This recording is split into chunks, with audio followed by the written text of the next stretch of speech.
Oh yeah, Sirenscape.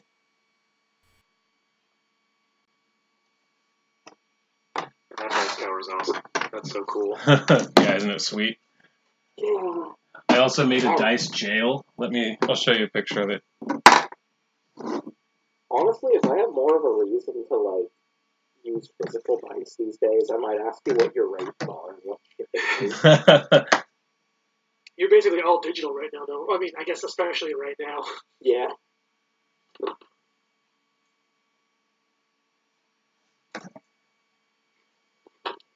But there's a whole button for ooze attacks I didn't use. Oh no. And then check it out, dice jail.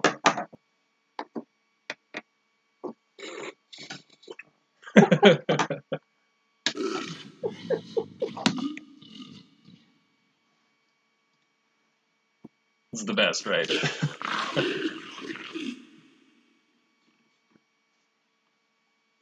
kind of want a 3D printer, honestly. It's so good. Mine was like $220.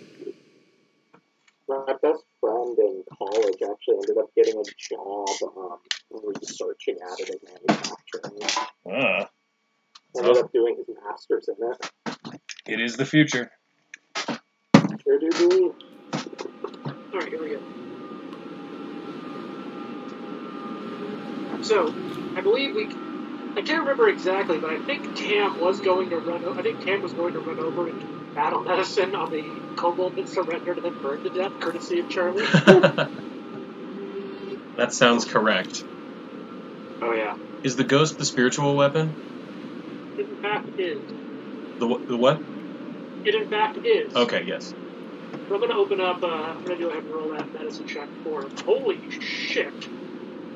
Yeah, he just critically succeeded. Yee. On the goblin? Oh, yeah. Of course he did. Good job, Tam. So I think you made good job, Tim. Okay.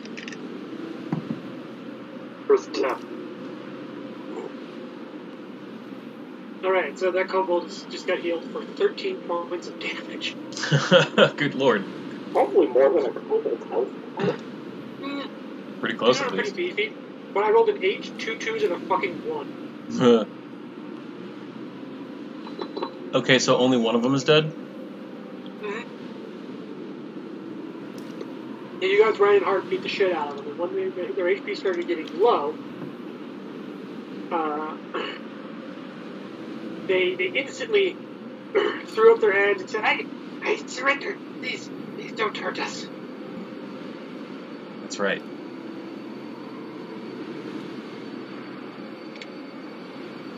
What are their names looked up?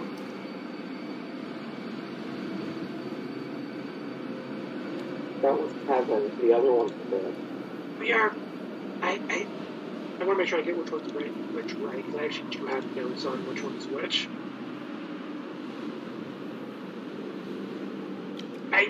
I am. Okay. I am Zarth, the red one's been rushing to himself, and he points over at the green one, just kind of giving conscious. That is my fellow dragon, Pip. Zarth the Hey, Purple. how's it Zarth and going? Pip the dragon! His eyes can make P.I.P. How's it going, Mr. Pip? It's Dragon Pip, sir. And I'm an orc.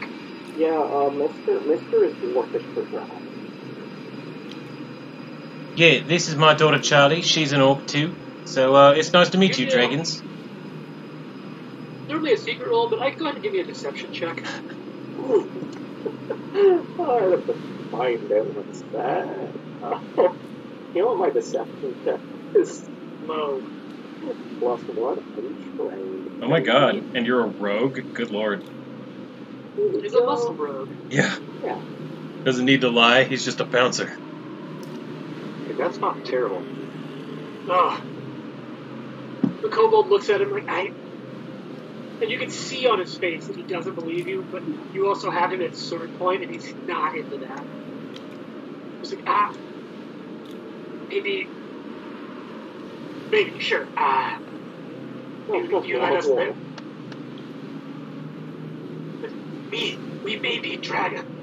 We may not be big dragons, but we dragons, and you should should not mock us by lying to us. Never mock You the bested, dragon.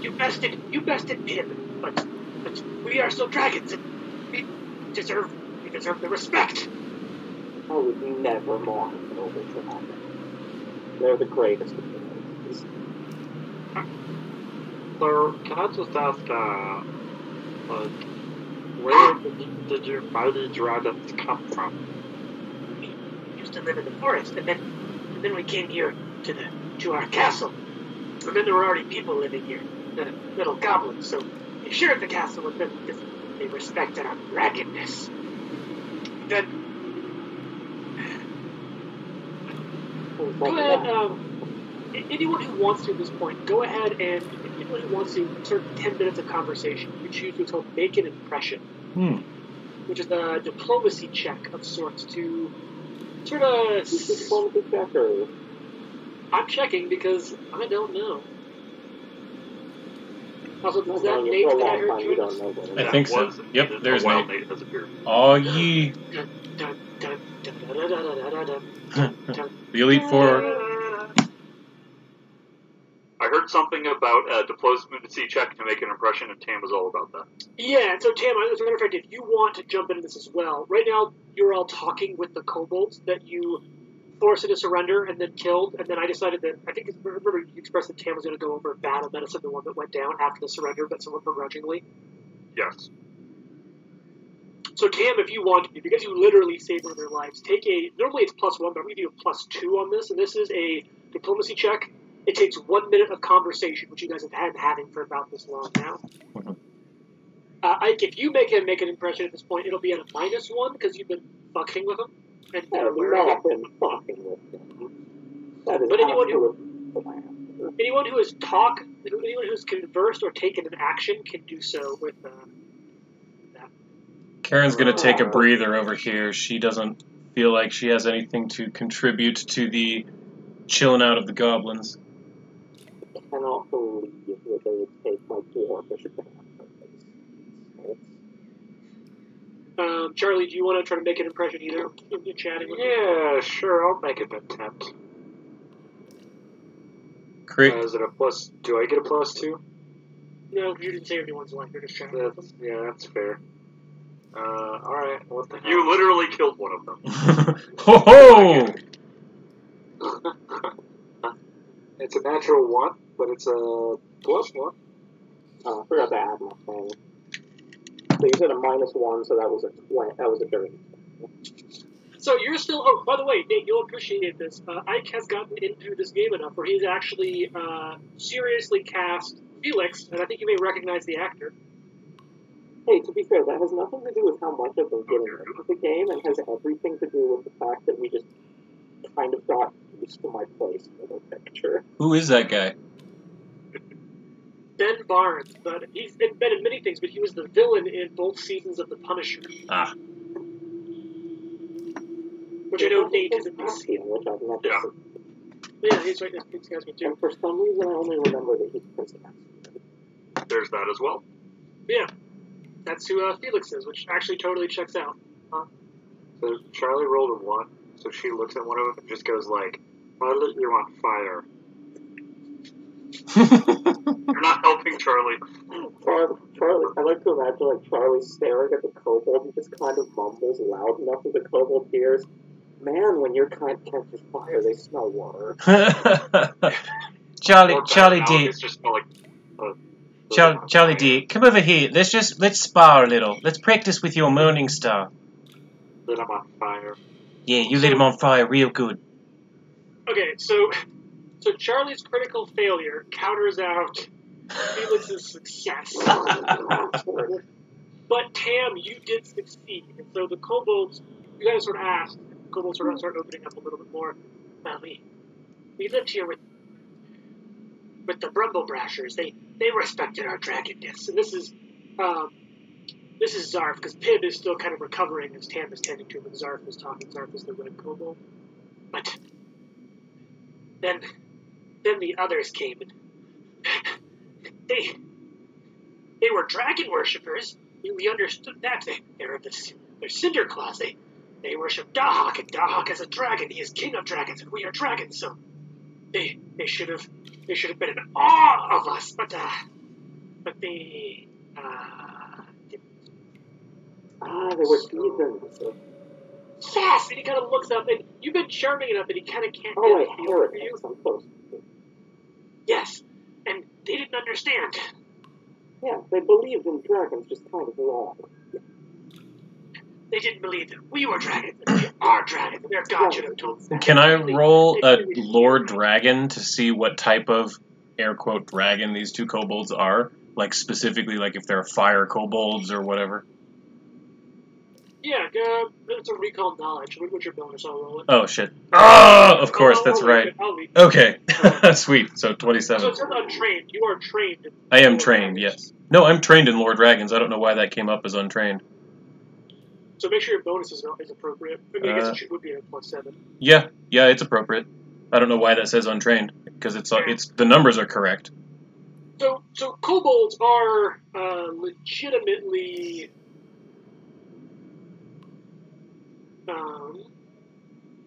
so they're kobolds. Kobolds are distant relatives of dragons. Mm-hmm. It's pretty hard to see. Like In the way that Kobolds- humans are distant relatives of monsters, or in the way that humans are distant relatives of bananas? I think more along the lines of how chihuahuas are distant relatives of wolves. Yeah, that one. yeah. No, chihuahuas were born from the primordial soup of God's life. So It's a common. because you got a nat 20 on that, Eli, I'm actually going to roll this over, and I'll give you a little information on kobolds. Period. Hey. I'm trying to come up with something to endear them to us. And since I'm Mostly trained in feel dragon the fact lore.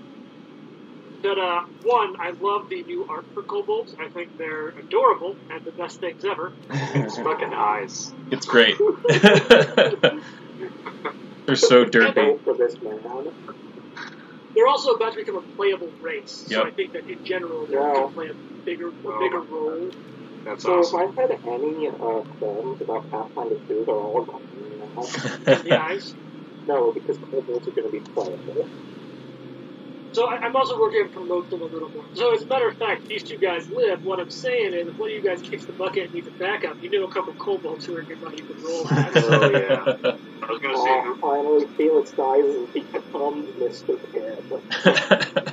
Dr. Say Pibb. returns in his final form. It's Dr. Pibb, thank you. I didn't spend 4 years in medical school to be called Mr. Thank you very much.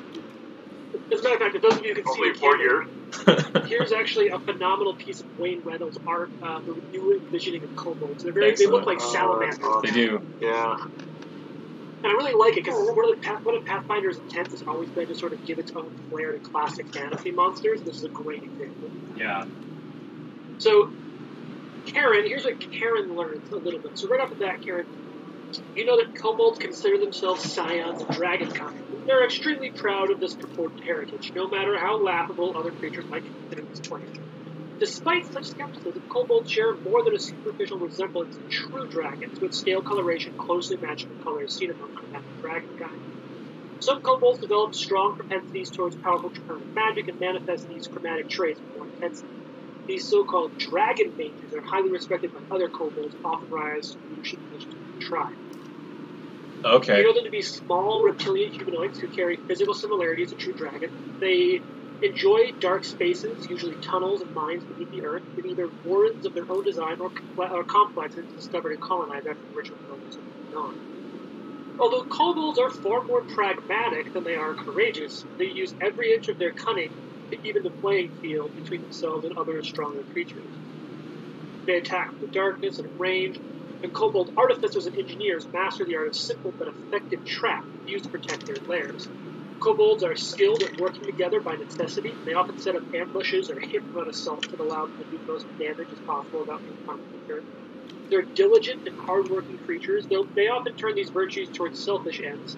While some kobolds live in communal collectives that maintain neutral relations with creatures around them, which is what this would definitely be, they can easily be swayed into serving benevolent powers or megalomaniac leaders. This is due in part due to kobolds' innate pragmatism, as they would rather concede to servitude than risk being killed. But it also is part due to a reverence for the power that kobolds generally lack. Dragons in particular are viewed with a differential awe, and kobolds eagerly offer their services to such mighty and glorious creatures when they can. While kobolds may scheme against other leaders, especially those that control them via subjugation, dragons are usually viewed with adoration, no matter how brutal they might be. Kobold So you said Dragon Mage was like the top tier of kobolds? This is a top tier. They're just definitely revered as a class that are more in touch with their dragon. Okay, then what is the green one's name? Or rather, which one are we talking? Which one have we been talking with? Zarf, the red one. The red one, Zarf. Okay. Pib is the one that Charlotte burnt to death. Got it. Yeah. Zarf. So Into unconsciousness. Karen will say, "Well, Zarf, it's pretty clear that you're the Dragon Mage in these parts." He sort of bluffed. No, I'm no mage. I am a scout. I am dragon. Go ahead and make an impression. That's diplomacy? No, Jim, it's like City of Heroes. We burnt him to death. Untrained natty 2 with no bonus to charisma. And Zarf even seems a little offended by it. Like, you don't understand. I keep talking to these two, and he kind of steps over closer. Yeah, Karen's not making anything better. Again, Charlie says, I lit them on fire. Yeah, you lit him on fire real good, Charlie. Then I take another swing at Charlie.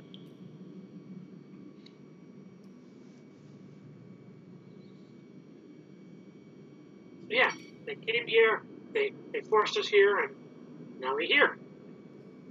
Oh.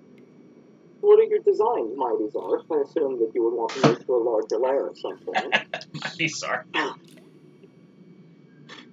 And at this point, I'm mostly convinced that Zarf is not, like he doesn't see your Zarf. At first, he was kind of talking about like, are you being a dick to me? But your success, your diplomacies after that, Zarf is really convinced that you're maybe a tad simple. But really a difference. Alright, so I'm playing Felix very effectively.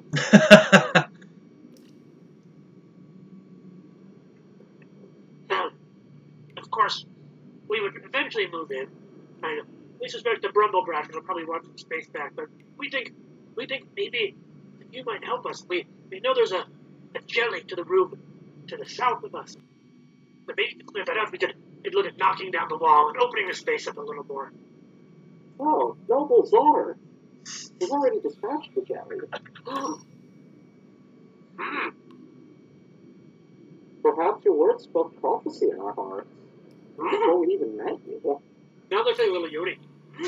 Their tail, like, pauses and gives Felix the closest thing you could physically embody a side-eye with. Like, if there was a physical force that enabled a side-eye, like, if it actually did physical subdual damage, that's what Tam would be doing right Psychic now. damage. Yeah. Perhaps we'll deserve a reward for luring out the gobbledygook. But no, you almost killed Pip. But this one, this valiant simpleton who has slain the jelly. Felix has lived his entire life waiting to be called a noble savage by a lizard. That is not what he called you. With your healing hands, we can respect that. But we were forced back here. Most of our horde was taken by the Cinder Claws. But anything that you can find in this room, you might take. Take as my bequeathment to you. You, sir, shall be a knight of our dragonness. Oh my god, please come up with a dedication. You have an order name, Noble Czar. We Or are the Hell Dragons. Yeah. I will be the first knight of the Hell Dragons, my lord. And that's canon. That's give me canon. one more make an impression roll with a +2 at this point. That was just raw diplomacy. Yeah. But How with do the I plus roll 2. damage to myself for face palm? Yeah. +2 makes it 21. Yep. Yeah, he says, kneel before me. Feels real. It's canon. And he walks over, and he takes his staff, and he puts it on one shoulder, and then the other. And then he walks over to Pip, and he kind of like kneels down to Pip for a second and whispers and stands up. And he takes a little bit of Pip's blood, and he paints a little wingspan on your forehead, like a little Bob Ross seagull, happy little bird. He looks like kind of a confused face, but you know what? Dragons are inscrutable, right? That's cool.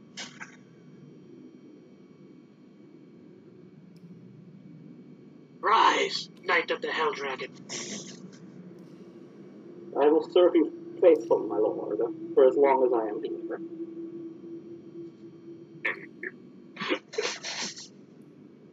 Well, see what you might find, and we may bequeath to you.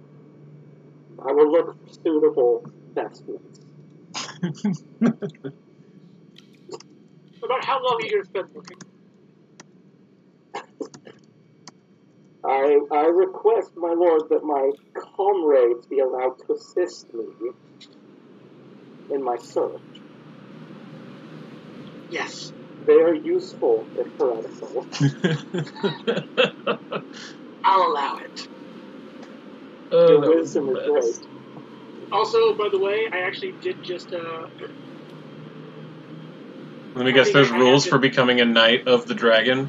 The Hell Dragons? I mean, I will modify, I will, if Isaac is interested, I will straight up modify, like, one of the other Knightly Order archetypes or the Hellknight archetype and let him be a Knight of the Hell Dragon. Amazing. I guess this is going to change I kind of like these your... little guys' moxie. It should change how you level up, too. Oh shit, I'm gonna turn into a level 3 Hell Knight 1. Yep. Dragon Hell Dragon. Because the way archetype works, you'll always stay a top level rogue. You'll just swap out some of your classes. Yeah. So I've just decided yes. Zarf is played by this guy.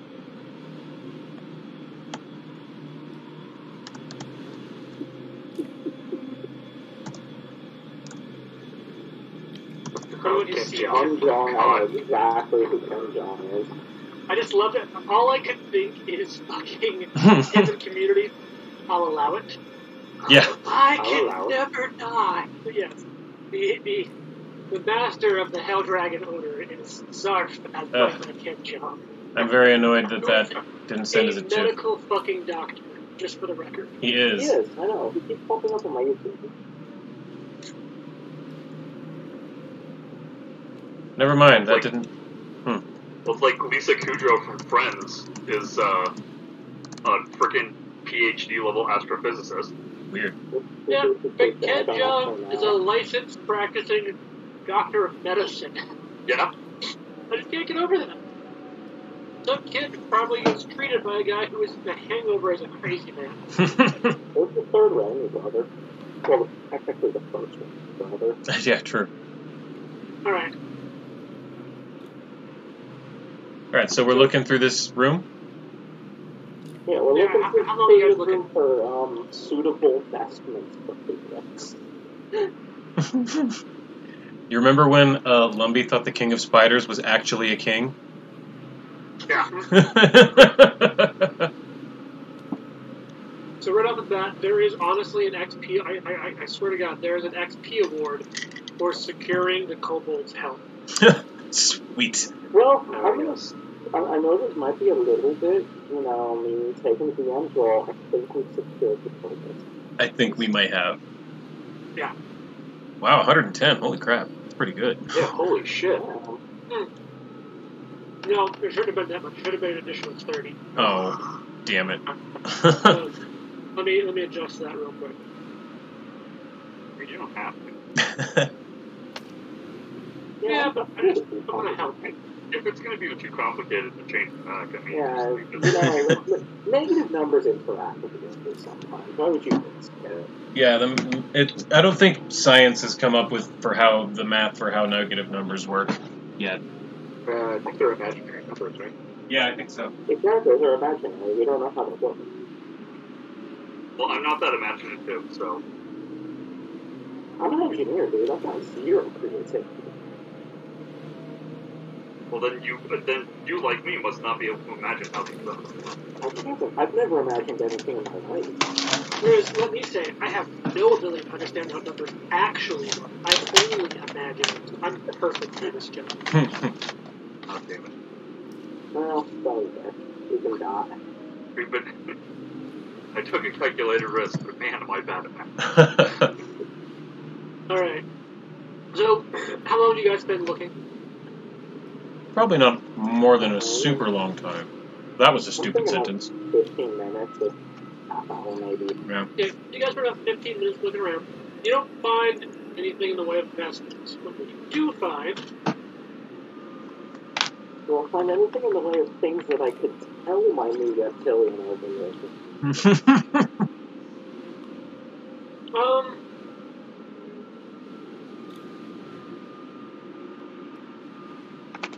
There's not much, but what I will say is this: this used to be an armory, and you do find it's beaten and it's worn and it's old, but it's held up well, not being very fanciful. You do find a good belt and scabbard. It's empty; there's no weapon in it, but you could legitimately belt yourself up and put your short sword in it. Okay. You know, works for me. Where did these alchemist spiders come from? You just found in the room. While looking around, you find no necklace. Yeah. You just found 3 alchemist spiders. You guys mind if I take these? Yeah, perfect. I'll just tell them to go for my... Those will go with your collection, Charlie. Look, they've got those collectors, the collector's jars you like so much. Oh my god. It's the Star Wars edition. Oh, those are hard to find. They're rare, limited edition. Keep them in the books. Sorry, what are those files? Little creep and little goblin keeps taking. They're an ancient goblin concoction that only my sidekick knows how to do. So, Yeah. you see, my sidekick can use them to deal death to the enemies of the drop at a distance. They're excellent ambush tools. The ambush. We are familiar with the ambush technique, right? Yes, of course, you're noble dragon. Yes. Any Noble noble ambush. dragon would know about ambushes. These are bottled dragon fire. At that, his eye just goes, no more fire! No more fire! Don't worry, you're not my enemy anymore.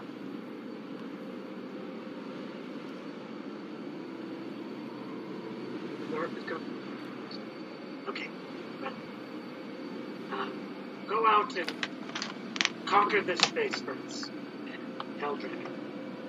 Oh, my lord. Can you reshare the map? Oh, We found a thing. No. let I share the most Yeah. So, open up your character sheet, my friend, and you will see at the top right of your character sheet you have 2 portraits, right? Yeah. Double click the one to the right, and it will pull up the map and take you straight to you. Holy shit. Right? No, We all had an oh my god moment earlier when he told us that. that's The not amount of stuff we keep by finding. accident. Because I meant to double click the other portrait so that I could change my character. And then I went, but what if I double click the other portrait? Okay. So, with this essentially done, what would you guys like to do? We should probably check in with the Brumble Brashers. Tell them that this place is secure, and that we found the dragons. Wasn't that the whole point of coming down here? Clear it for the Brumble Brashers?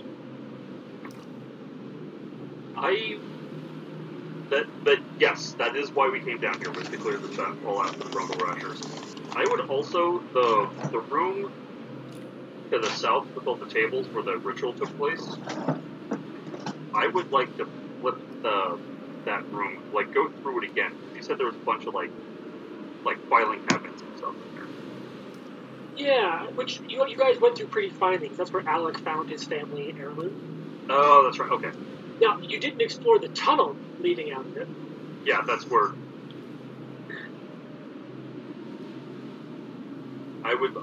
Tim would very much like to go take a look at that. For the tunnel. Oh yeah, the tunnel. I forgot about that. It's a secret tunnel. Yeah, I also forgot There's a tunnel? No. It's a hole that is full of poop. You had me at home. But perhaps you should check it out first. it could be full of your enemies. Yes, then you should vanquish. Excellent. No, Of course. I will vanquish your enemies if you are unmasked.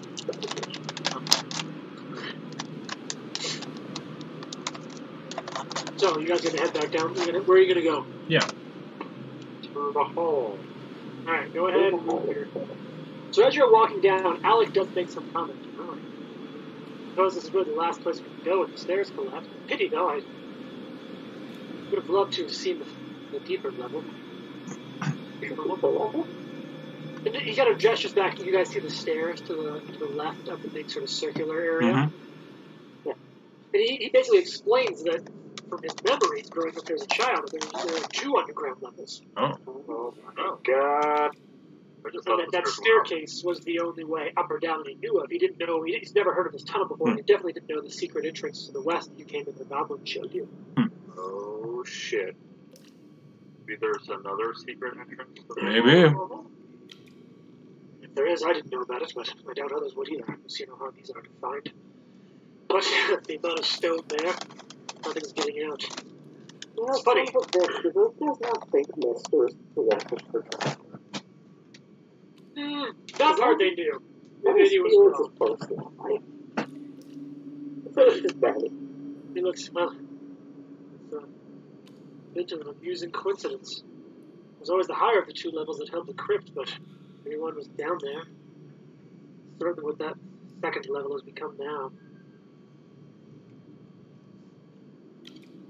Yeah.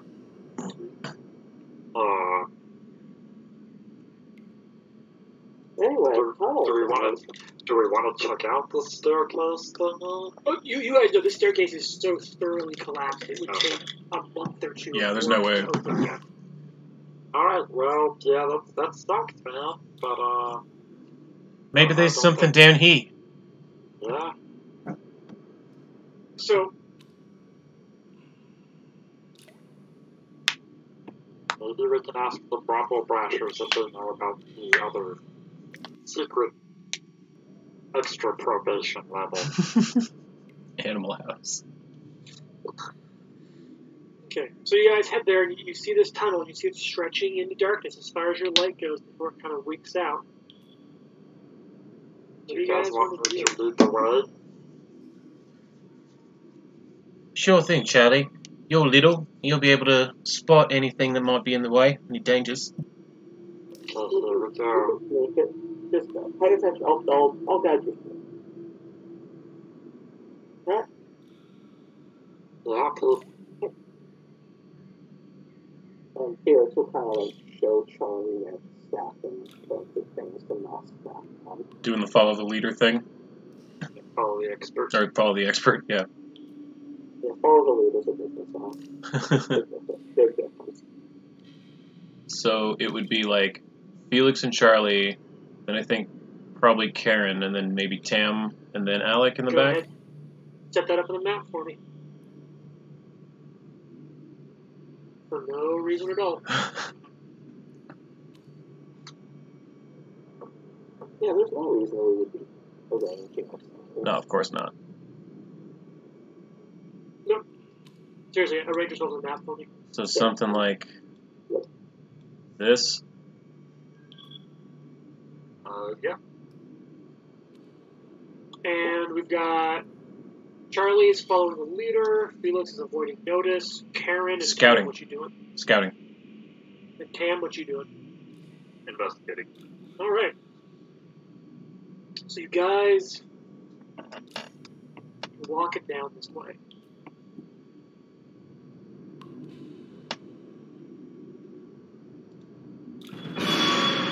You're working your way through. There's hanging roots. bends, twists, and as you keep going deeper, it's eerie, not quite knowing where you're going. Eventually, you kind of find yourself at, looks like some sort of, you walk what, you're not sure, it's at least a mile, if not more. Whoa. Wow, holy shit. Following this tunnel. And eventually you find yourself at a closed door. It looks like wood, maybe? Did we get the feeling that we were going like in a downward direction, sort of even? You were focusing on your steps so much that you're not really sure. It was not obviously on a steep descent, but you're not really in touch with kind of that so much that you can know that super easily. Okay.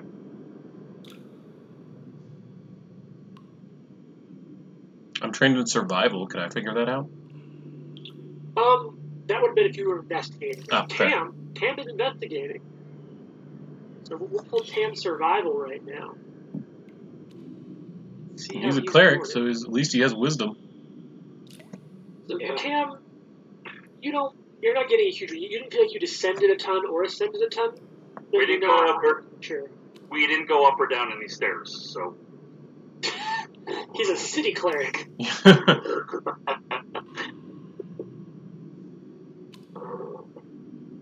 He's one of them clerics who, the first time out in the world, he bought a brand new pair of hiking boots and didn't break them in first.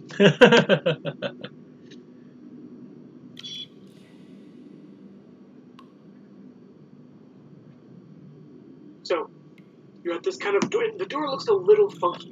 None of you can really place your finger on it too much. Are there like runes? No, it just looks like it's constructed oddly. It's not so blatant as glowing runes. It's just like it's a wooden door, but it's something about it just really had the clear. Although Tam, you're looking at it, you're like, it looks like the door looks like it was made to look weird. Like it was intentionally made to look weird, but you don't know why. Magic. You don't detect any. Well, you look at your own magic. I detect the things I'm expecting to. I'm looking specifically for things that I'm not. Okay.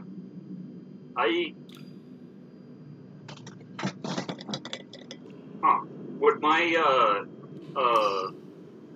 lore skill be of any use here? Try to figure out why it was made so weird. I already rolled something for you. Ah, okay, cool. And that's why you get. It looks like it's intentionally made to look weird. Okay. Because you're investigating, so that was automatically it. You kind of took it and you're like, all right. So it looks weird because it looks like it's intentional, but So. fuck if I know. Yeah, it was made to look this way. It's probably trapped. Can you hear anything on the other side? On a gut feeling. Well, whoever used this tunnel to escape probably wanted to make sure no one followed them. It's probably at least got locked. Back in. And we should note that the tunnel's kind of curving up, and this is it looks like a door above you. Sorry, I did not articulate that at all.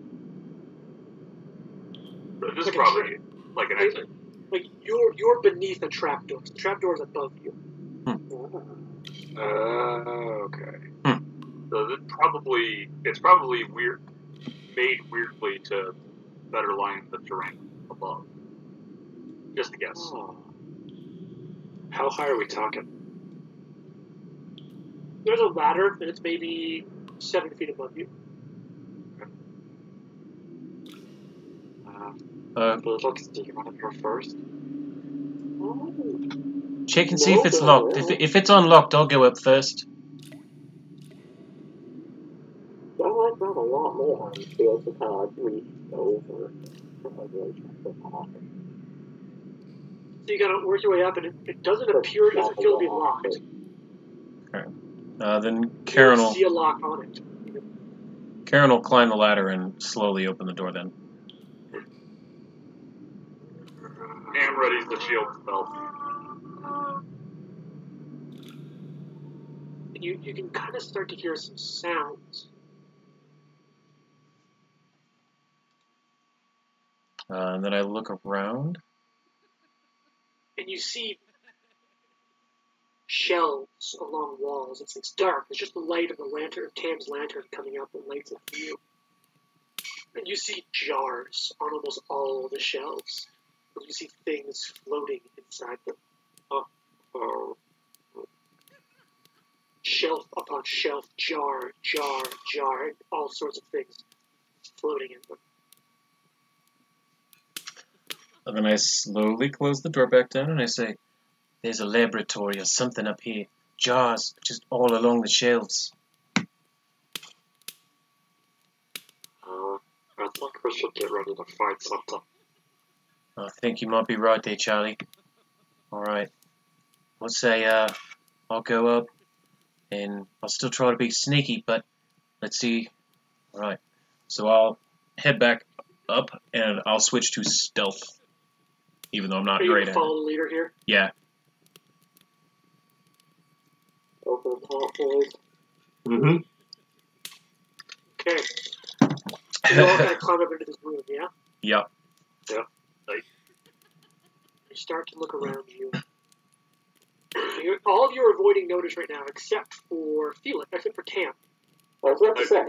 Tam would, if the second say, like, I see Karen being careful, Tam is going to kind of like, okay. Tam was going to follow the leader, but unfortunately the leader is Karen instead.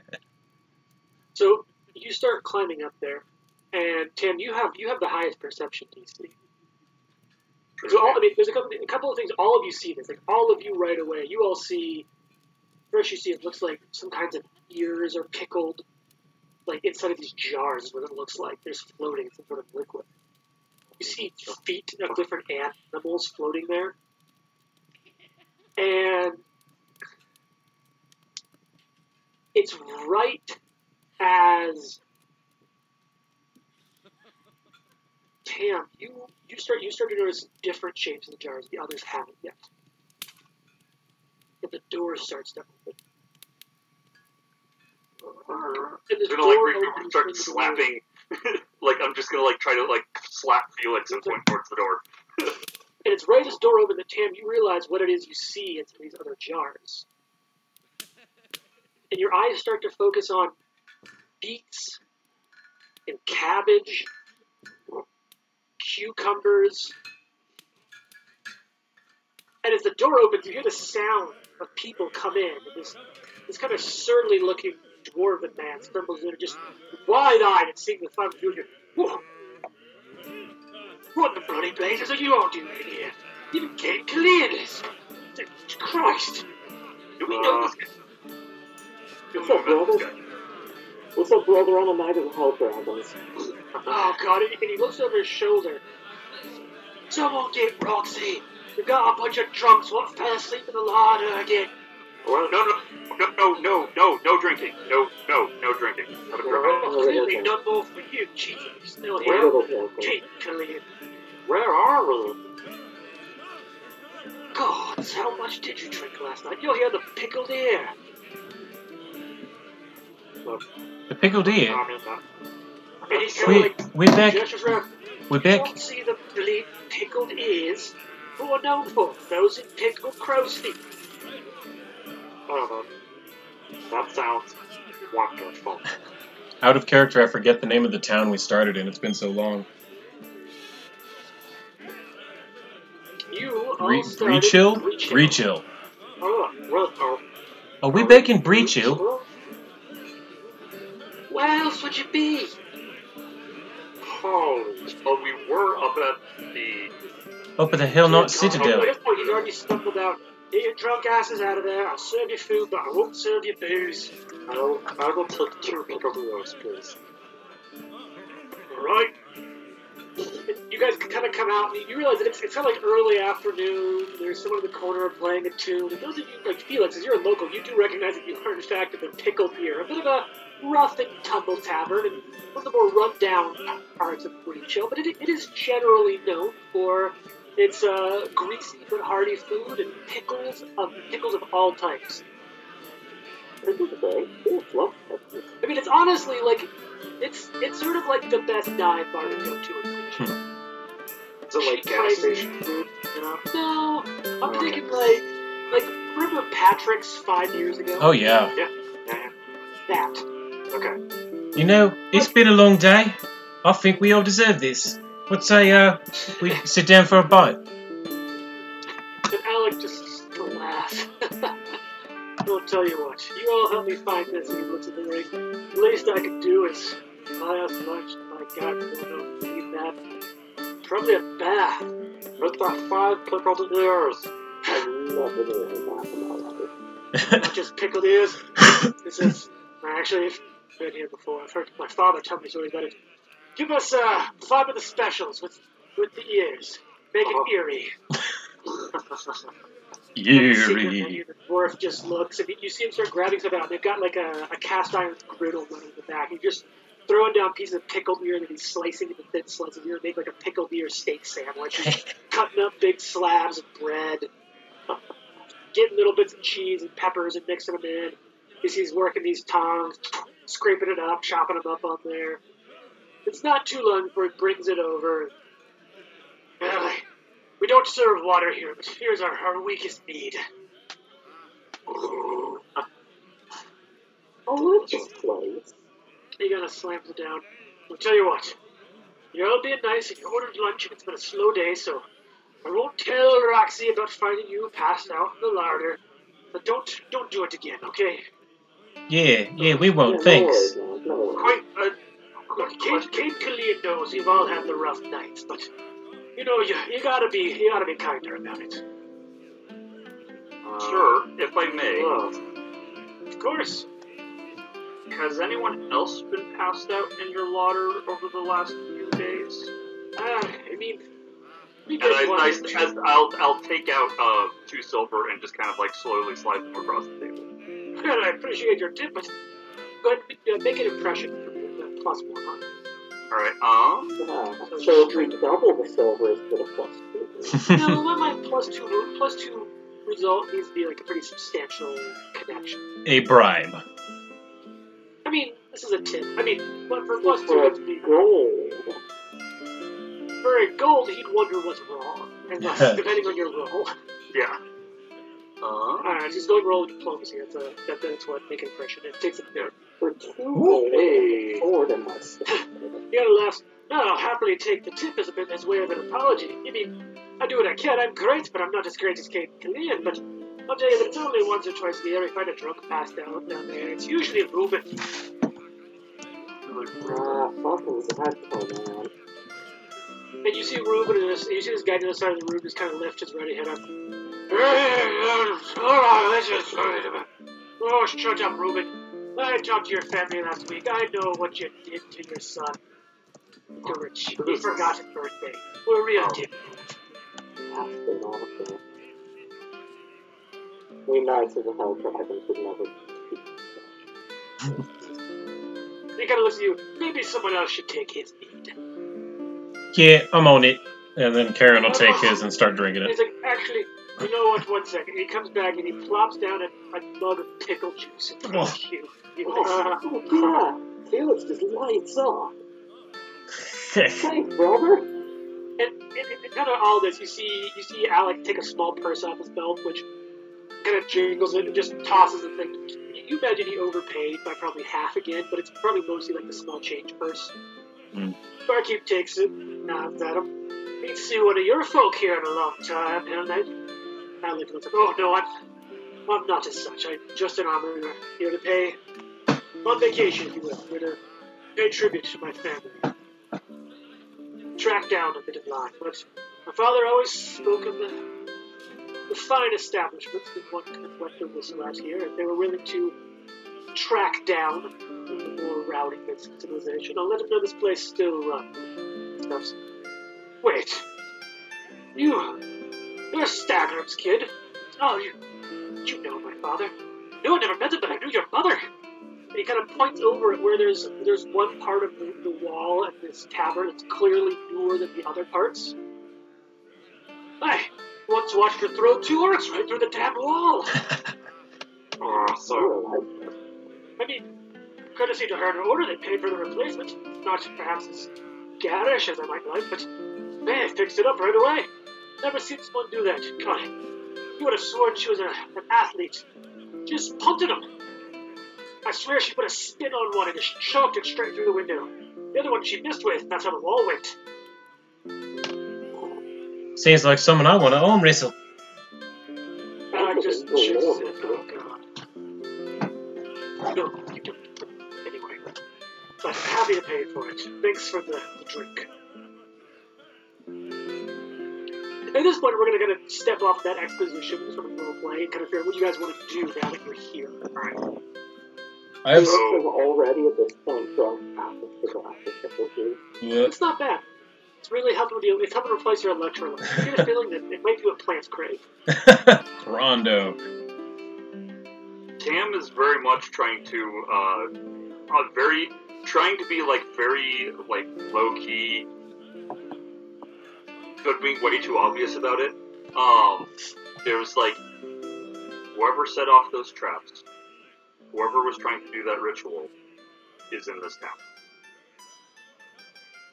Yeah, we tried to They follow will be them, back. but they slipped away. They were squirrely. Yeah, but I mean, they're here somewhere, laying low, and I think we need to find them. I need to go to an alchemist shop to get some stuff. I've got a lot of stuff in my bags I want to sell as well.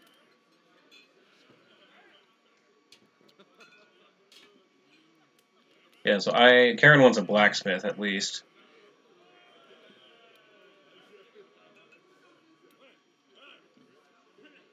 Okay.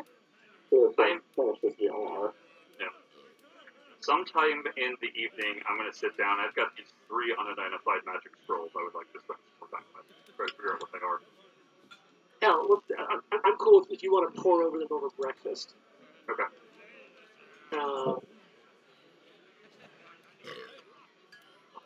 I like the belch. Yeah, I turned out some of this. It's a little less inhabited, so you're hearing the seedier sounds. You guys notice there's some people here, but it's not full by it. I don't see your pride. So, Tam, you spent a couple minutes, and you got a decent check. I'm just going to roll it over while you're at breakfast, and I feel like it's a very Tam thing to do. I'm stuck in. So At one of breakfast? them Yeah, will be that's a Tam. scroll of heal. Ooh. Rolling hill. Okay. This one's a scroll of magic missile. Oh. Hey, And you've also got a scroll of darkness. I can cast magic missile at it. You can't, because it's not on your spell list. Oh, that's right. It sucks that you can't cast scrolls that aren't on your spell list. Alright. Well, I can throw the scroll of magic missile at them. Wait, are we saying that you're saying it's breakfast? Did we sleep? No, they serve you a breakfasty sort of thing, but it's Okay, clearly I like gotcha. 1 to 2 p.m. It's a super gotcha. hungover drunk. Got it. Probably not. Yeah.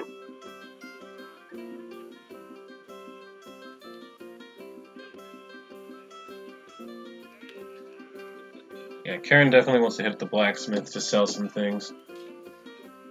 So yeah, obviously the things that Felix is carrying still. So that's pretty simple. Things sell at half their market value, so if anybody who wants to, go ahead and do that. Okay. Pull into the party sheet what we want to sell. Yeah, so okay, we're gonna need to remind you what Felix has that's actually his what. Well, you can throw it all into the party sheet and look at it. Yeah, no, I'm looking at it, I'm trying to remember the stuff. It's like, listen. And because you guys are local heroes for answering the call for heroes, you do additionally get a slightly better deal on the fact that I can adjust the sell value. Arson, I feel definitely considered.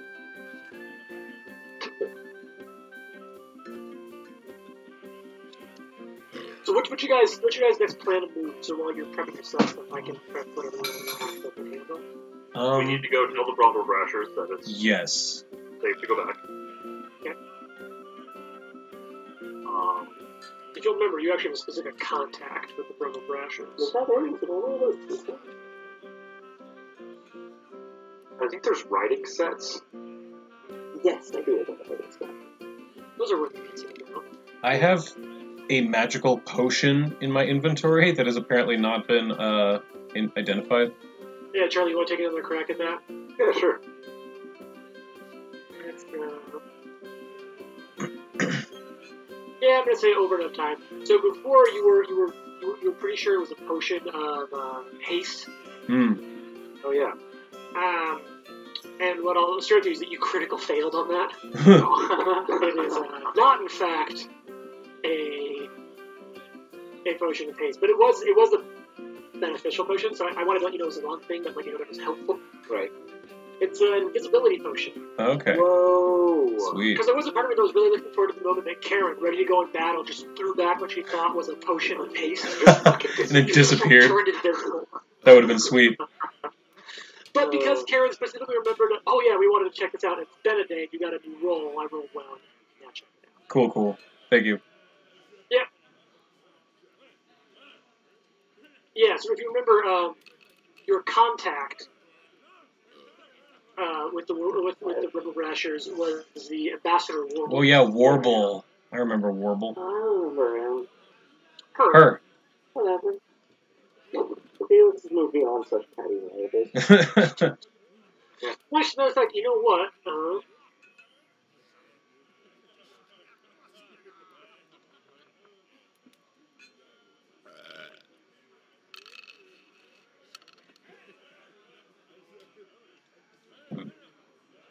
You want me to calculate up what half of this stuff is? No, I can actually handle that. I'm just trying to pull something up for you guys.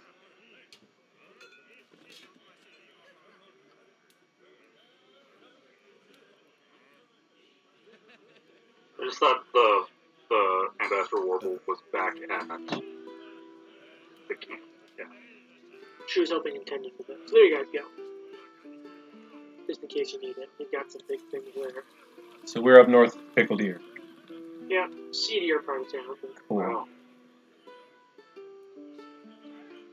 Yeah, so I currently have you guys at a 55% sell ratio because of your Alright, sweet. yeah. So, Wow. That was a lot. Boy, Most excellent. we're back in bed, boys. the writing set should actually be 6. Delete that. We're just going to hand wave that because in my mind there are a few things less fun than shopping episodes. Yeah. Unless there's a reason that it's really important. Yeah. Otherwise, you guys are going to say that you spend kind of the rest of the afternoon. Alec sort of says thank you, and I'll be in town. Okay. And No problem now. Thanks for all your help, Alec. Charlie will smack him on the ass again. and he'll stay at.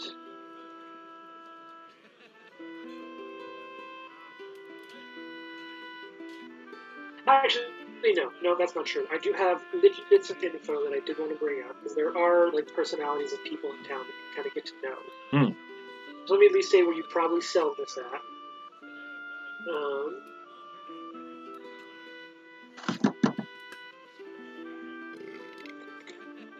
I cannot get over the burps.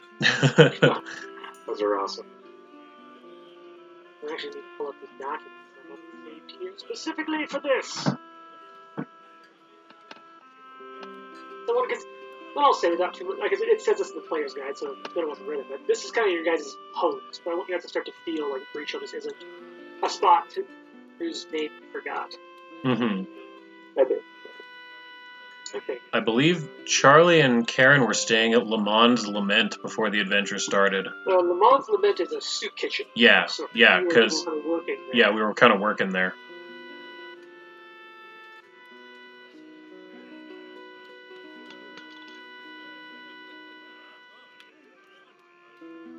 So most likely you're going to do this at a place called Quarters and Bits, which I believe is marked on the map as number 12. Yep, that's all fun. Yep, way over on the west side. Quarters and Bits. It's a dual storefront, home on one side to a general store titled Bits, and on the other side a weapons and armor smithy called Quarters. On the outside, the businesses seem separate until it becomes clear walking in that both are in fact the effort of a single proprietor by the name of Crink Twiddledon. male halfling merchant. He's a fast-talking halfling whose skills often help him sell outlandish items to customers, convince them they never know how much they needed it. Crink's known for wearing a smart suit and a jaunty hat, having a mischievous wink in his eye, but beyond his cheesy charisma, he's also known for importing some of the finest goods and employing highly skilled smiths. You're also pretty confident in his abilities, and he'll be willing to buy most things, especially at a half-price rate, because he'll most likely be able to flip them with relative, especially given that 300 gold. 300 gold pieces. And part of this is due, at least in no small part, to the fact that with the Call for Heroes being so popular, there's always fresh-faced folks showing up ready to prove. Sure. Some with a little bit of money for family or something else that they've come off, or perhaps a little bit that they lifted off someone else. But there's always a chance for him to try to help make sure that they support the local economy. Okay. What you're telling me is he's waiting for Felix to speak to himself. Yeah.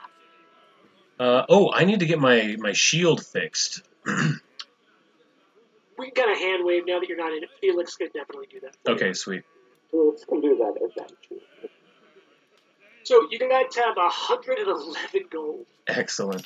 So I think, I'm not a mathematician, I think that means 2 of us get 27 and 2 of us get 28. There's also the extra change. I'm also not a mathematician, but I believe that Felix gets 88, and then there's some left over. Look, I'm no doctor. I'm only a doctor of making. I'll take the 27.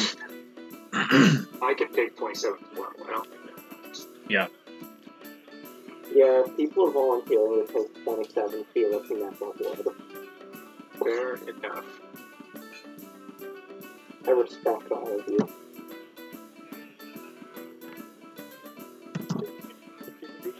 Wait, so how much is everyone gonna... You would get 28 gold.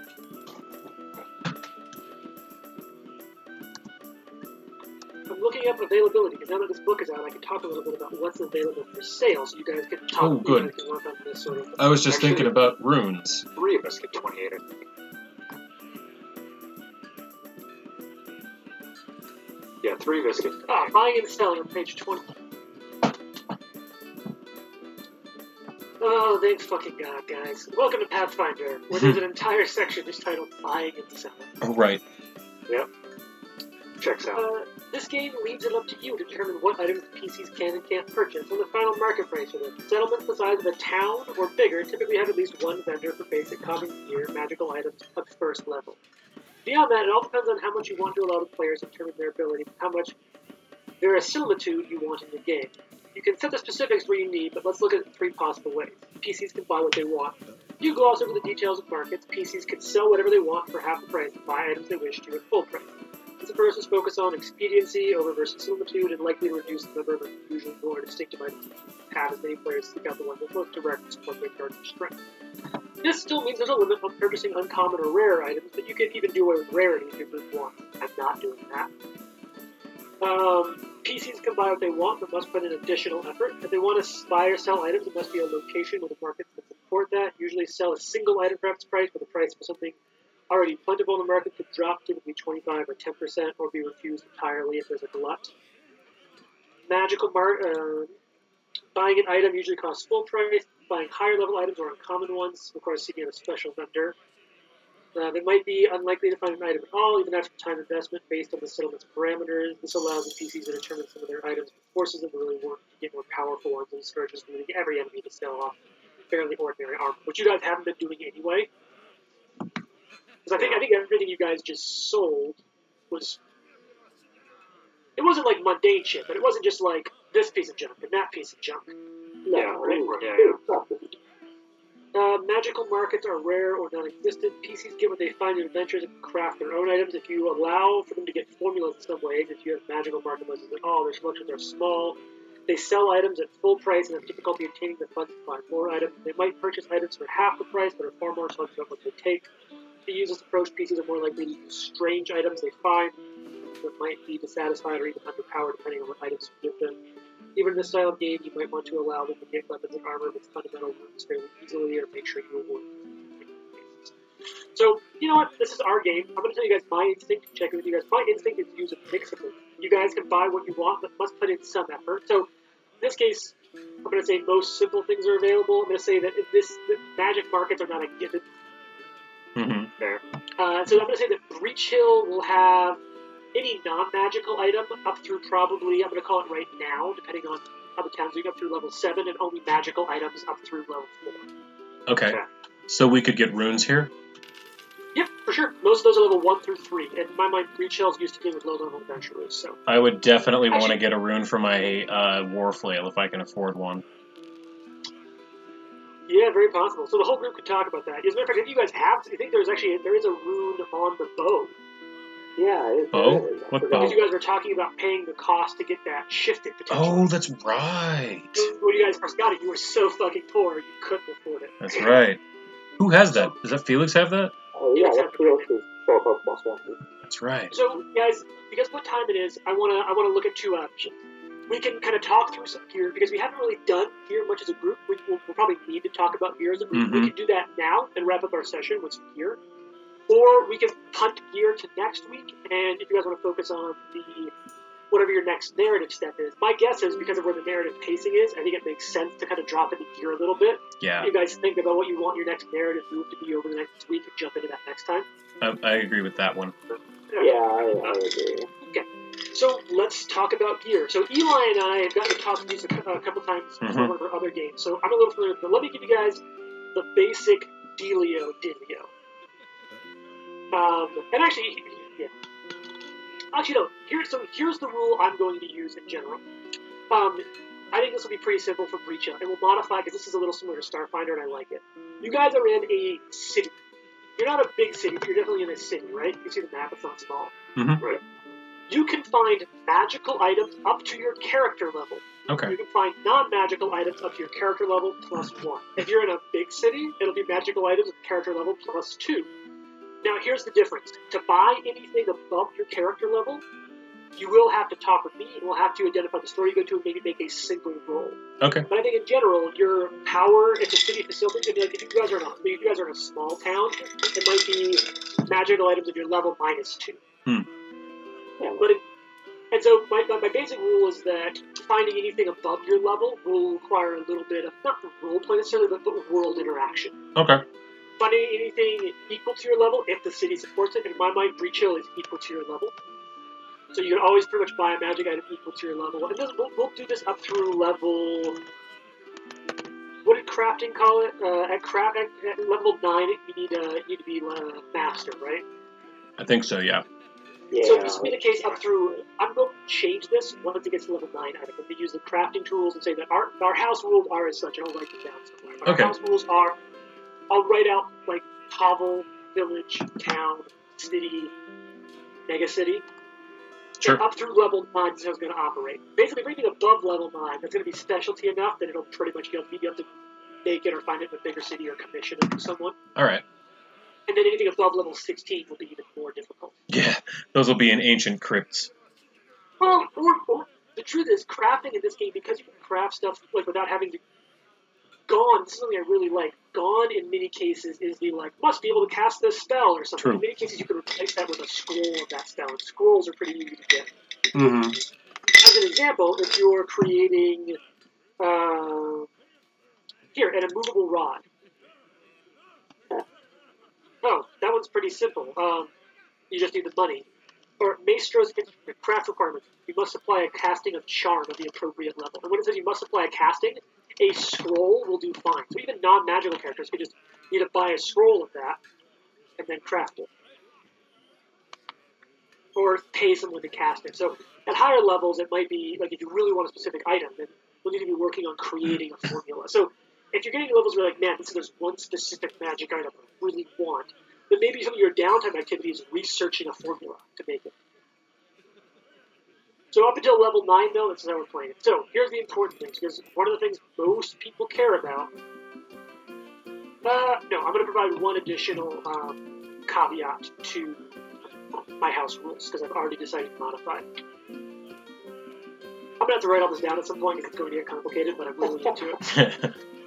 So I provide one additional caveat myself. What's that? I have to piss really bad as this is good time. Yeah, just Do now it. I'll kind of prepare up the group. Okay. So the other caveat that I'll probably get to is that because magical items are broken down into some of the things, I think alchemical will be generally available by level, as we talked about. Yeah, because I think that's higher. Once you get above 9th level, that's when it changes. Because that's when I think crafting requires you to be high, more than just an expert. Right. In which case, you'll have to find someone who is a master alchemist in town. Some towns may have it, some not. It may be a little inclusive. Yeah. Basic or fundamental runes up through 9th level will be available pretty period. That's going to be for armor, your fundamental runes are your bonus to AC and your bonus to saves. For weapons, that's your bonus to hit and your bonus damage. Yeah. Those are your fundamental runes. For anything of the more interesting stuff, I'm going to say that most of those will be commissionable. But in terms of what's in stock, I'm going to use some randomness to determine what things are in stock. And I like the idea that unless you commission something, you're not just going to walk into a store and be like, oh yes, Walmart, can I find your shadow runes, please? Lesser. No, lesser. I just need a lesser. No, don't sell me on the high-end wiper blades, just lesser. Right. The other general, most consumables will be relatively easy to find. Oils, some potions, scrolls, those things are pretty common. I think the area where I'm going to draw and like all like pendants and talismans and things like that. Mm-hmm. Those generally pretty easy because they're cheaper to make, easier to find. I think where I'm going to start feeling different and getting a little funky is in things that fall under what are called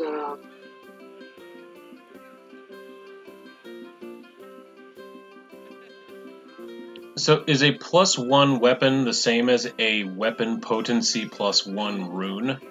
Or does the weapon potency rune add an additional +1? No, that is having a weapon potency rune. Okay, so my Warflail already has a +1 potency rune? Yes. Okay. So you can put a striking on it. I cannot afford that, but I understand now. How much does a striking cost? 65, I think?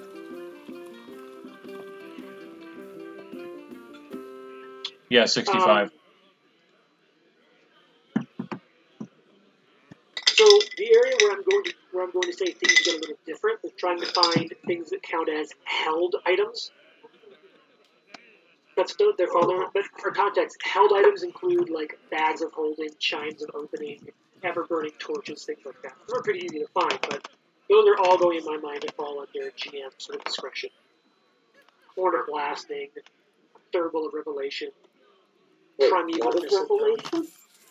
Wait a minute, how many silver per gold? 10? 10. Yeah. Oh, so that's another 20 gold right there. Wait, I've been operating under 100 per. No, it's 10 to 10 to... It's 100 copper to a gold. Well, I'm only 9 gold under, so that's not bad. Okay, so here's my general house rules right now. Fundamental runes for armor, fundamental runes for weapons, and the armor that's bonus to your AC, bonus to saves, weapon that's bonus to hit, bonus to damage. Those you can find off the shelves. Any consumables, potions, scrolls, even most wands, talismans, you can find those in the shelves by the rules. Where it becomes GM's discretion and where it's not necessarily just find whatever you're looking for.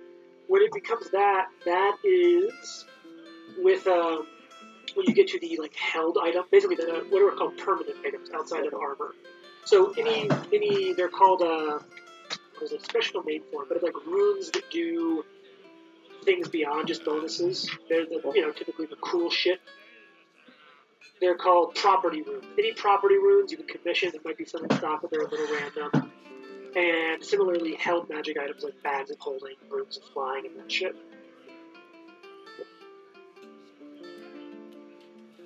Okay, James? I cannot wait to get the name of this. James? What's up? I am also going to sell my low-grade silver flail so I can afford a rune.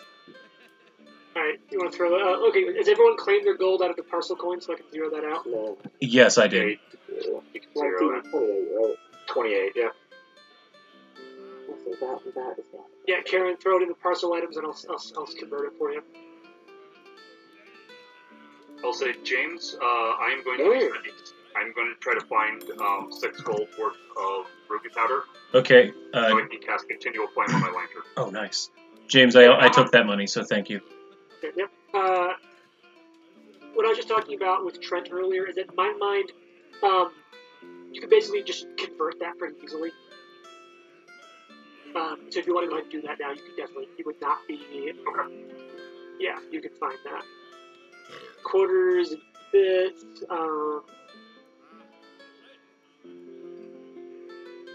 Yeah, okay, now I have the gold for it now, so I want to get a striking rune applied to my +1 warflail. And what level are you? 3. 3? Okay, so that's interesting because a striking rune is a level 4 rune. By my house rules, Oh, is it? you can't quite find it yet, yeah. Oh, okay. I didn't realize it. Where do you see that? I believe you, I'm just looking. level. Oh, I see it. Item +4+. So if you want to spend some diplomacy tracking down and convincing someone that you're worthy, no one's just going to sell a gun to a kid. Sure. It's not, Is this one of those things where if I fail now, will I be able to retry at level 4? If you fail now, you can retry tomorrow. Okay, cool. So diplomacy, or like society? I think this would be a. Actually, let me check on sales. I might make this a gather information. Because I'm trained in society. Society is really decipher writing, recall knowledge, assist, or create forgery. This is probably going to be closer to gather information about where you can find something like that. Because when you go to bits and stuff, actually this ends up being making an impression because this would be sort of a behind the counter item. Okay, so So diplomacy. you spend a little bit of time talking with your halfling bro, Mm-hmm. trying to hit it off with Crank Twiddling. Do I get any bonuses since we did business with him, or just straight diplomacy? Let's see. So I'm going to call this a downtime level. So the downtime you're beginning the process of befriending a local. Okay, yeah. You roll diplomacy checks to determine your degree of success when you try to befriend a local. You can instead attempt another skill check of your choice to engage an NPC if you're doing something with it. For example, if you befriend a local smith, you can instead attempt a crafting roll to make friends, a crafting check to make friends, or if you seek to befriend an herbalist, you can attempt a medicine check or a nature check as you interact with them. Or you might discover other personality traits. For example, after a few days of chatting with a local hunter, you might learn they have a deep appreciation for music, allowing you to attempt a performance check to befriend them. So because you're trying to do this pretty quickly in an afternoon. Right now you're out to finish diplomacy. If you want to spend some time flying good old Crink, then you might learn that you might be able to find a way to use one of your other skills. I'll bring him some fish stew. Okay. Just something that I made. You got lore cooking, right? Yes. Well, crafting, cooking. It's not lore. My lore is dragon. Cool. So craft or diplomacy still? I'll let you do a craft. Sweet. So I'll say that you spend the afternoon, you go talk to them, and they're like, look, we have, I might have, they sort of talk, look, here's what we have available for sale for the general public. I don't really know. You'd be like, I appreciate that. Thanks for it. Maybe while you're selling stuff, you're kind of chatting it over with them. Mm-hmm. You make that connection, so you go back and you start working on your suit. Yeah. So then my, the crafting check was 20, dirty 20. Oh. So it was a decent suit. What's your charisma modifier? +0. So for about a week, he's sort of a friend of yours. Mm-hmm. And in this case, items are actually discounted by 10% to you. Oh, hell yes. Okay. If there's like, look, all right, you're helping us out. He talks to you. I heard what you did. You're one of the heroes that showed up at on Friday, right? Yeah, we showed up for the call to adventure. We went up to Hill Not Hill, and we cleared it out for the Brumblebushes.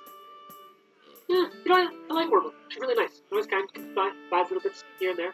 Yeah, Doesn't buy any of the quarters, but buys plenty of bits. And the more set up the Brumblebushes get up there, the more money they'll bring down here to bits and quarters and bits. They mostly buy their own things and make their own. But Warble's pretty good. And if we're helping out Warble, I suppose I can open up the stash behind the counter. Let's see what we have. I might have something for you. Here's what we have. Yeah. Okay. Sure. So, I can do this. Look, because we're friends, let's do you a good deal. Excellent. And they're willing. Krink, he's willing to sell you that. They're normally 65. This will come out to 58 and 5 silver. I can do that. Does it cost more to apply the rune, or is that included in the price? That's the part of its cost. Okay, cool. Good. It's always the extras. That's where they get you. It's the. Do you want the extended warranty on your rune? We got it for a simple price of 2. 300 gold. Don't have much else, but anyone else who's a big spender might be able to help them out too. Got some interesting things back here. So you said 58 gold, 5 silver?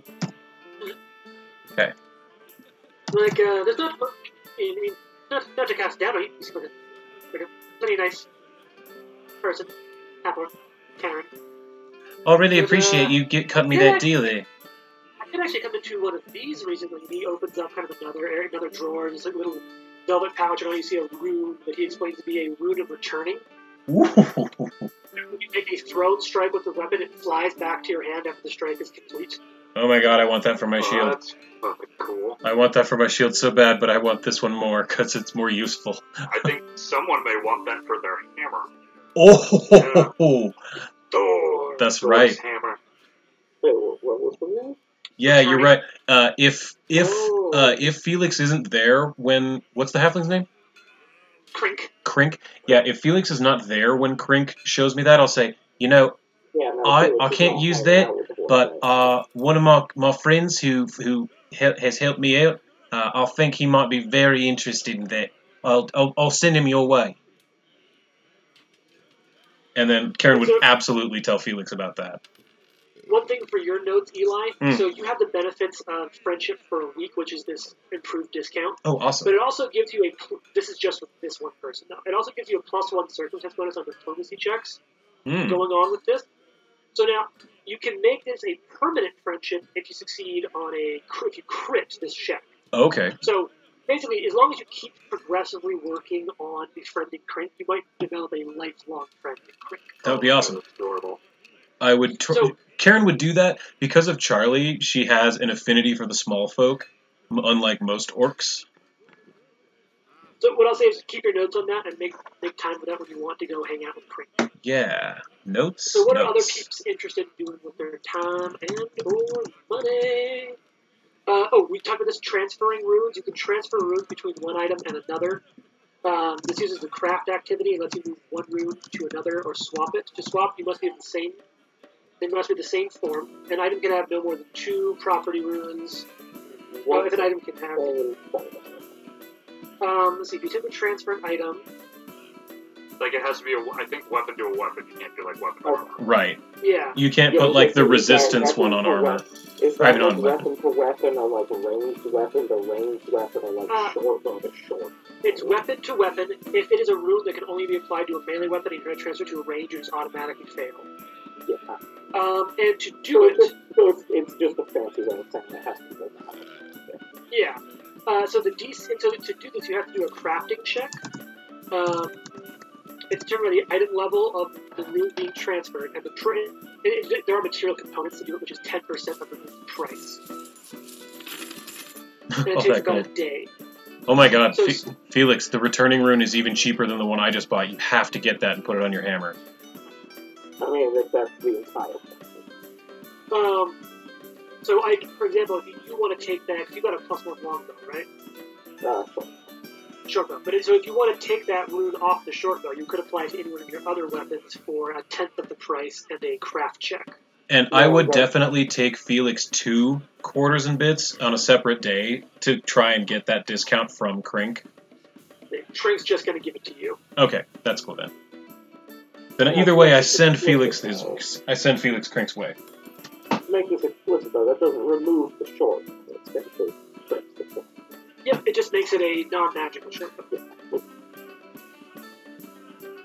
So while you're moaning that, anyone else have any kind of things right now they know they want to do in town and check with me on buying or getting? I mean, Mike, do you have anything you want to do? I mean, I know you not particularly right now. I'm gonna think about it in like the interim session time. Okay. Okay. But I assume you are doing the returning rune though? for now, absolutely Felix will go with, and but absolutely ooh and ah. Yes, To do at it. least check it out. It's basically his freeze. You seriously have to put that on your hammer. It would be so awesome. Yeah. I could throw the And hammer, Felix, and I Felix, continue to throw the. Felix is looking at it, and it's working in his head. What if there's a rune on that short bow, right? Hmm.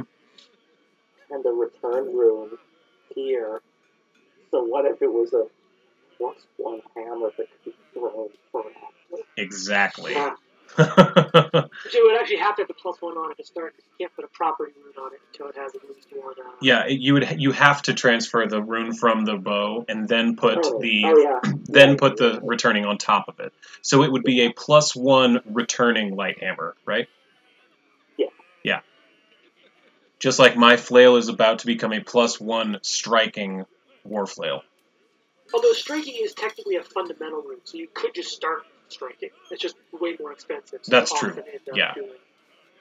I think loosely Felix would be keeping his eyes open for getting some kinds of runes on his spear, but I want to brush up on what they are before Yeah, read through that. doing that. And I figured I've got a week to go into it. Yeah. I have a meeting tomorrow, and I think I'm just going to email the guys in the morning and be like, by the way, yeah, I'm taking today off to patch up my barn. Yeah. I'm sorry, this is the one day this week I'm not working, and one day we have a meeting. Does anyone else have anything? Yeah, Tam, anything big for you? Not really that I can think of. Like I said, just the ruby dust was really the only thing. Cool. It's just material component for spells, so. What does it do? It's a material component for continual flame. Oh, nice. You don't have to buy so oil. I permanently enchant my lantern to always have a flame going. That's excellent. Without the need to do anything. Awesome. I really like this. I usually see continual flame with a torch. I for some reason never thought to do it in a lantern, but that's genius. Then you can hood it and still cover it really easily. Yep. It's still burning down there. Yeah, it's super smart. Doesn't That's require awesome. oxygen. Doesn't require fuel. Doesn't it can work underwater. Someone's living in 2021 here. Yeah, really. Yep. Galaxy brain. That's pretty fucking cool. But yeah, the only thing that I would even remotely interested in, one, I need to see if the town even has it. Two, it's way out of the price range right now. So. Okay. Although the group may want me to have it. What is it? What's that? Healer's gloves. Ooh, those sound awesome. Yeah, that sounds fucking awesome. What do they do and how much it's are they? It's a level 4 item, so I need to see. Yeah. They even have it. So they give a +1 bonus to medicine checks. Nice. And then once a day I can activate them. You can soothe willing adjacent creature's wounds, restoring 2d6 plus 7 hit points on that creature. This is a positive healing effect. Cannot harm undead with it. But it's basically, I can heal 2d6 plus 7 without having to do a roll. To lay on hands. And a bonus to medicine checks, which can also mean a higher chance to crit and increase the healing. Yep. And you don't waste a spell slot. Right. That's awesome. Yeah, how much do those cost? 80. Indigo. That's not bad. I mean, and plus they're level 4, so if you save your money by the time we're level 4 and we get another shopping break, you can almost assuredly afford it. Alright. Anything for you, Trent? Or do you want to spend Yeah, I think I pretty well know what I want. Can I pull stuff into the party sheet from like the gear thing? I think you can just pull it straight into your... I mean, you'll have to deduct your gold manually. You can just pull it straight from the gear thing into your inventory. Oh yeah, I guess that's true. I want to get an alchemist lab, which I have to have in order to craft things in downtime. So you also need to find a place to... Yeah.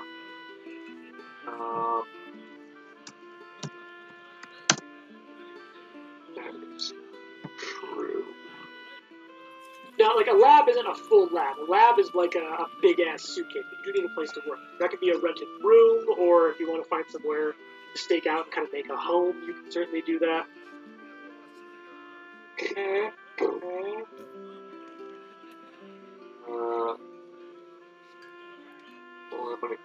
have this anyway.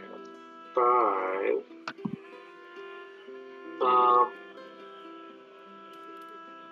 Let's see what else do I have on there. I do want to go to, if there's like an alchemist in town,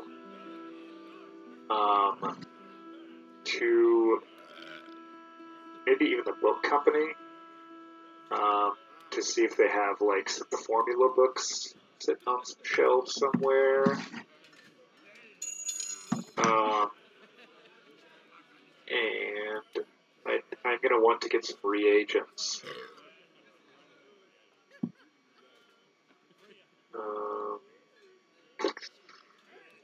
So a lot of the reagents you can get at Bits and Quarters. They're very well stocked. A lot of the basic stuff for sure. Okay. I'm going to say like 20 gold worth of those. I would like 400 mirrors. Make it a death laser? There's not that many mirrors in the city. What is Slippery Pete around? I need 400 mirrors. You want some, hear about this thing? you want 300 mirrors? I'm in the market for 300 mirrors. You know, guy. I need 2 dozen 3-legged cats. I don't care how many legs they have when you find them, but when they get to me, they need to have 3 apiece. Let's see. I think I want to get some thieves tools. Okay. Which is what, 3 gold. Yeah, because you guys you've been working with Felix and learning how to use them. Yeah. And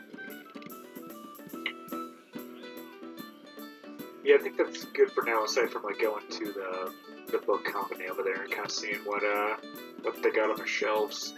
Okay, so we'll actually we'll almost wrap up at this point. So as you go to check out Reliant Book Company. You get to go there, and there's curtains drawn over all the windows, and try the door, and it's locked, shut down. There's no signs posted, but it is locked the hell down. Wow. Because I think you're just kind of like Charlie, just kind of stopping and looking up at the locked door, like, I don't know what the emotion's going through, but you got all this energy and all this excitement. You got your alchemist lab and a bunch of reagents, and you go to the bookstore, and it's just fucking. I think that's the note that I want to end tonight on. I just think it's a fun one. Border 2000. All right. Oh. So James, mechanically, how do I upgrade my war flail to this with the striking rune, like in Fantasy Grounds? So go to. So I'm gonna interject real quick and say I reckon we're done here tonight. Yeah. We're done. I'm gonna take notes. And you're good to go. I'm gonna pop off. So, Later, Ike. I'll talk to you over the weekend, Tim, about what I do for weapon upgrades and shit. Cool. Otherwise, peace out, guys. Later. Later. See you next week. Yeah, I'll say, really quick, assume that if you're, like, short on money or something, Tam's not doing anything with his, so. Nice. I will absolutely wait. How much time do you have? Because, actually, it's the funniest thing. Felix dropped off his way. He needs a sugar daddy. Insight check. Then roll. If you need a sugar daddy, roll Warlock. Anyway, night Tam guys. is graceful, not an idiot. Night guys. See ya. Ike. Later. Okay, so here's what you're gonna do, Eli. Yeah. You're gonna go to your inventory. Mm-hmm. You take your +1 war flail. Yep. Hit the little red icon. Open that shit up. Okay. In the top right, you'll see an ID and a little lock, right? Yes. Click the lock. Okay. Ah. So now you can make notes. So name magical war flail. It says You can plus also one. change. It No, says non-ID name. That's its ID up top. You can change its ID. So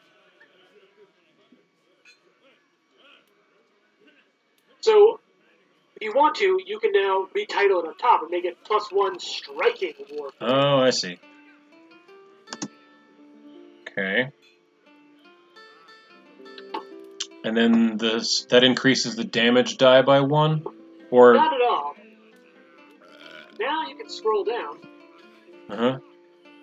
You'll see an area listed properties, damage type, range, Mhm. reload, group. So now you can change damage to 2d10. Yeah, that's what I thought. 2d10. And it already has your bonus 1 in there. Oh, bonus 1. Cool. Okay. If you ever wanted to, you could copy and paste striking into that area. Ah, yes. Where would I find that? Library? Pathfinder, 2nd edition 4 rules. Magic items by type. Load. Magic items by type? There it is. Okay. Not magic items by type.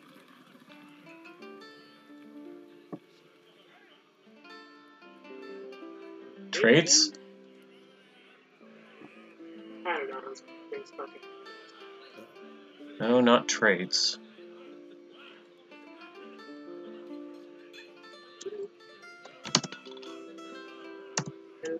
Item. Precious materials. Ah, root. Boom. Striking. Where is it? It's in magic items by subtype. For the sake of expediency, I'm just going to copy and paste this shit. Okay.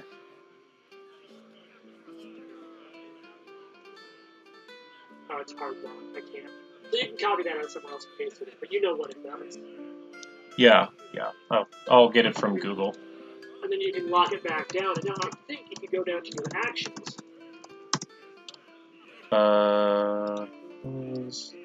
Actions? Okay. You need to now modify it because it isn't on purpose. Oh, I see. That's... Whoops. You can go to damage. And this one's actually pretty simple. You see, you hit the, you go to the magnifying glass to the right of +1 strength and war flail. Ah, yes. Okay. And then you can look and see the damage type. Ah, there it is. You did it for me, I see. Nope, I multiplied it. Which one do I add? Oh, wait, no, that's the crit.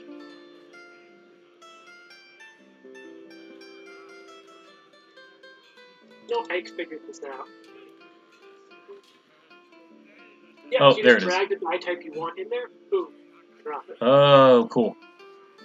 There you go. So now whenever you attack with it, you'll roll 2 dice, so just for shits and giggles. Yep, sweet. Okay, Boom. excellent. Oh, that's gonna start bringing some hurt. Holy shit.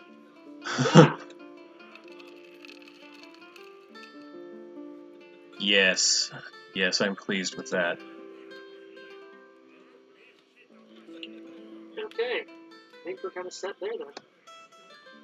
Trent, are you still on? Yeah.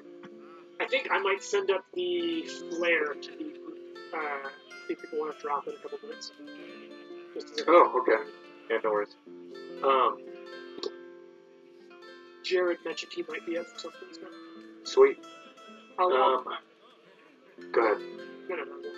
I was just gonna say, how much would a room at an inn or something sort of standing cost? Not too much.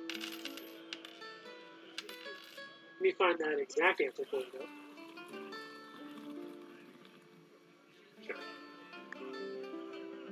Moms are wanting to read with me on this. Oh yeah, of course. It'd be nice to sleep in a good bed for once.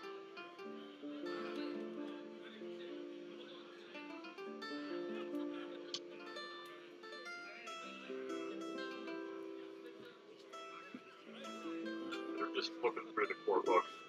And I love the illustration for the fighter. Mm-hmm. Not so much so like in the actual class section on the big full page image. It looks so freaking SCA with the freaking tankard hanging off of his belt. Yeah. The big picture for fighter? Yeah, page 140. It's like everyone else is just like, we're looking all badass and stuff, and it was just like, yeah, going into battle, got my drink with me. So if you're looking to hire for for a certain night, I can give you that. But if you're looking to sort of set up a cost of living, like find a room to rent for longer term, I can also quote you that. Yeah, probably longer term. So in that case, you've got So there's now you get to pick a you can talk about standard and limit. There's substance, which is you can use the subsist or like use a check to Yeah, sort of move off the subsistence. traits. Yeah.